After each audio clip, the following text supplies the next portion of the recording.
Ganyan. Si Kuya Ranger. Ellie, pakicake nga si Kuya Ranger sa live ko. Charis.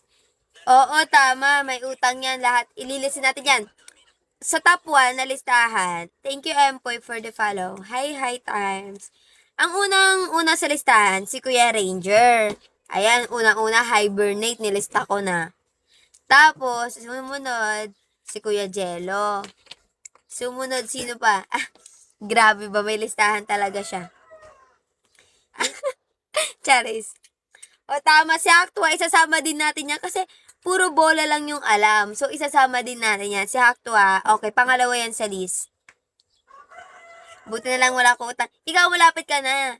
Sisingilin na rin kita, Kuya Dar. Ililista na rin kita onti pa. Konti pang ililista na kita. Okay, ilan na kayo sa listahan? Ang dami nyo na. Charis. Oo, onti pa ililista na rin natin yan si Kuya Dar. Sunod-sunod sila ililista natin. Pero syempre, kada comment pero syempre gusto talaga sa unang listahan si Kuya Ranger eh. Parang gusto ko siyang ilista on top. Harap-harapan siya nagtataksel sa atin, Ellie, diba? Tapos kino-comment niya talaga, super proud pa talaga siya na ganun siya. Wag na mag-comment. Tama, wag na mag-comment. Piso pala isang comment, super mahal naman.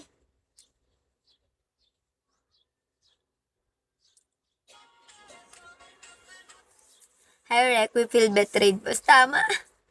It really hurts ang magmahal ng ganito. Charis. Hello po. Super Eme. Ito, OG to si Rek, pero hanggang ngayon wala pa ring badge. Hi, Mang Jose. Ganon. Pati yan, ililisin natin yan, may mga utang.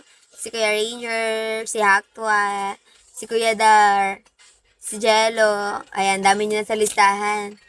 Nadadagdagan kayo, oh my God, I'm so flattered. Isama na sa may utang yan. Oo, pati yan letter C na yun, sasama natin yan. Sige, tatanggapin natin yan. Amin na. Give it to me.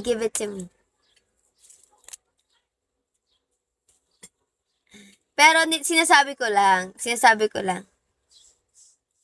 Super Eme. Simula nung dumating ako dito sa Bigo, 2 months 3 months say utang mo, Rek. Ililisin natin yung 3 buwan na. Hi, King. Gcash ko, please. Ay, buti pa yung Gcash si Jimbel meron. Si Kuya Rek,